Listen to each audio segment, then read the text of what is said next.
Hey everyone, Scott here to discuss Nobody, starring Bob Odenkirk, Connie Nielsen, Alexei Sabriakov,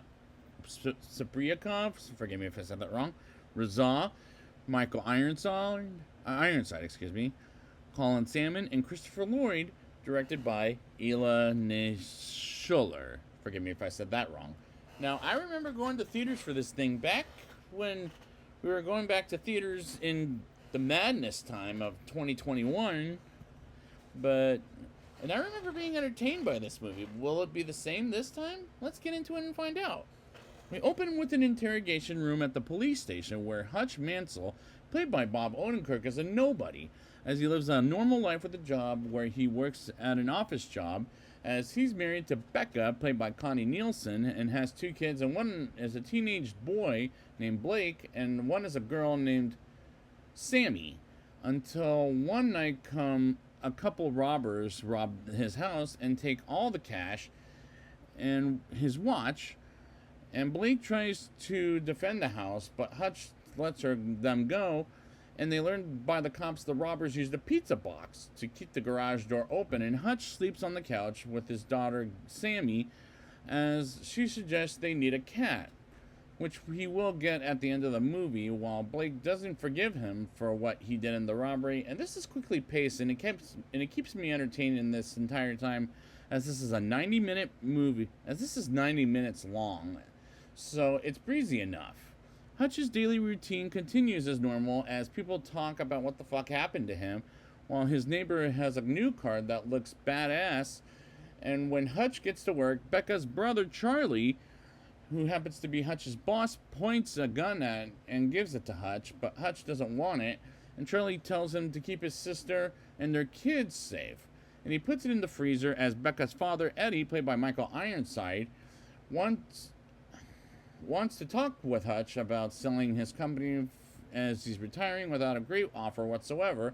And Hutch speaks with his brother Harry, played by Razah, about the incident, about how the robbers felt scared and desperate as the gun was empty at nighttime. And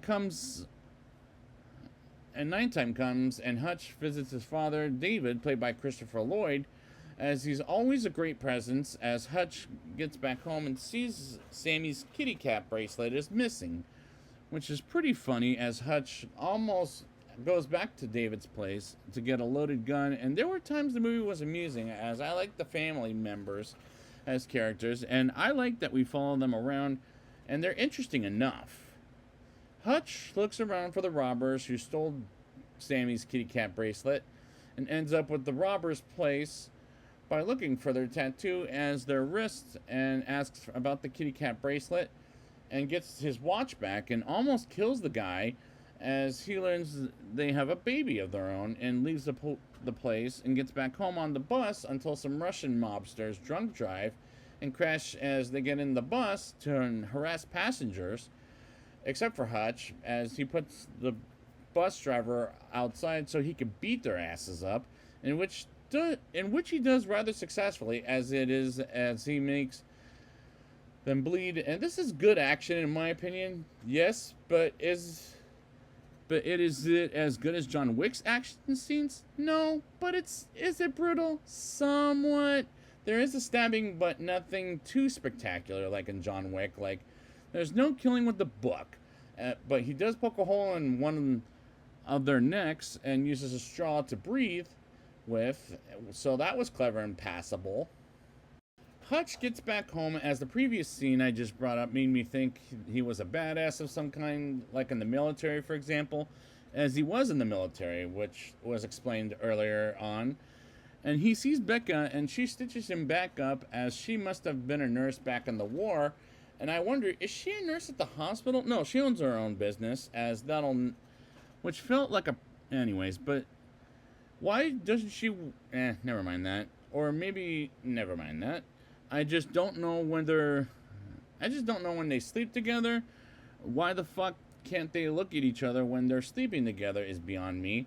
And this movie does have problems, but not too severe in my opinion. While we get introduced to the movie's bad guy named Yulian Kuznetsov, forgive me if I said that wrong, played by Alexei Serebrikov, so sorry if I said that wrong, whom I've discussed in the, for some reason, Best Picture winner at the Oscars last year, Anora. I don't know why that won Best Picture. As he sings and dances and learns his son is in the hospital and decides to go there right away. And this motherfucker is crazy as a character, as he breaks a piece of glass on his hand and rips someone's face off. And I like this actor as the menacing presence he has, and the cinematography is good, but not the best thing about the movie in my opinion. Julian visits his son in the hospital and learns where Hutch is at but his bus pass. And we get back to Hutch and his family as he gets a call from Julian about how it feels, and suddenly hangs up on the asshole. And at work, he gets a text message about seeing the barber, and he does see the barber not cutting hair but getting a shave, played by Colin Salmon from Alien vs. Predator and Resident Evil, and learns about Julian as a Russian mobster, while Julian finds David in the nursing home he's staying at since the beginning of the movie. And other agents learn Hutch is a wanted man by Julian, and he and his mobsters go to his house to attack Hutch, sending his family in the basement, and Hutch saying to not call 911. And he kills every single last motherfucker going after him. And the acting is a change of pace from the bad acting in other films.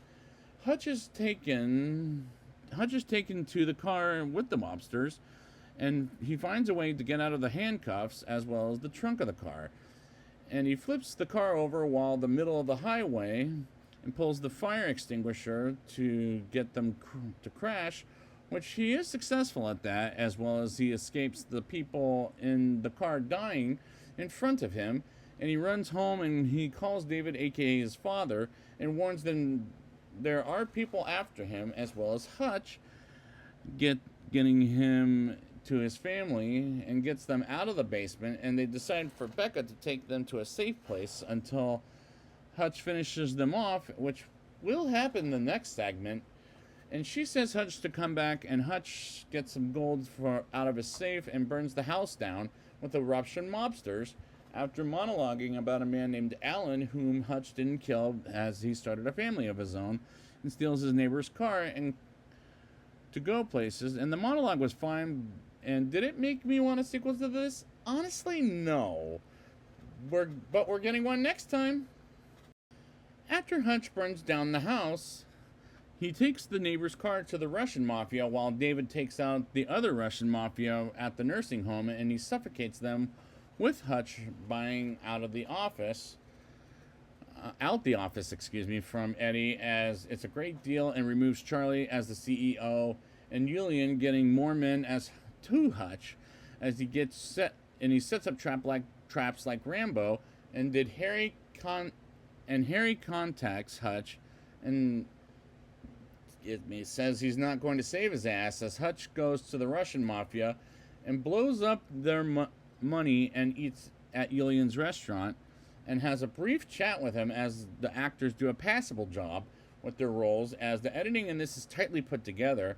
Hutch leaves the club, and Julian goes after him, leading back to his office, and he has a shootout with Harry and David, saving his life. And the action sequences are well put together, and this is going to be fun as they have a shootout and kill every single motherfucking last one of them and win the shootout, as well as kill Julian, and with Hutch as a shield right in front of him, as they blow him up, and Hutch gets interrogated as well as let go, and gets a kitten for his family, and they're saved, and they get a new house 3 months later, with Hutch getting a call and credits roll to a mid-credit scene where Harry and David drive in the RV with a shitload of weapons, as the climax was fun, as this was entertaining me. But by how much? Let's talk about it. I'll give this movie a 7.0 out of 10. This is quickly paced, and it keeps me entertained the entire time, as it's a 90-minute long movie, so it's breezy enough, and there were times the movie was amusing. And I like following the family members as characters, as they're interesting enough for me to relate with. And is the action sequences good? Yes. Is it as good as John Wick? No, but it is brutal, somewhat. But it's nothing too spectacular like John Wick in my opinion. But it's clever and passable. There are things that never got explained, which does feel like a problem, as this movie has problems, but nothing too severe in my opinion. And the cinematography is good, but not the best thing about the movie, in my opinion. And the acting is a nice change of pace from bad acting from other bad action films, which this isn't a bad action film by any means. Did it make me want a sequel to this? Honestly, no. But we're getting one next time, as this was a good film with good actors doing a passable job. And this is a recommendation for this movie, and the editing is tightly put together, and the action sequences are well put together, and the climax was fun. And again, this entertained me from start to finish. So I'd like to thank you guys for joining me, and I will be back next time with part 2. And until then, I'm just a nobody.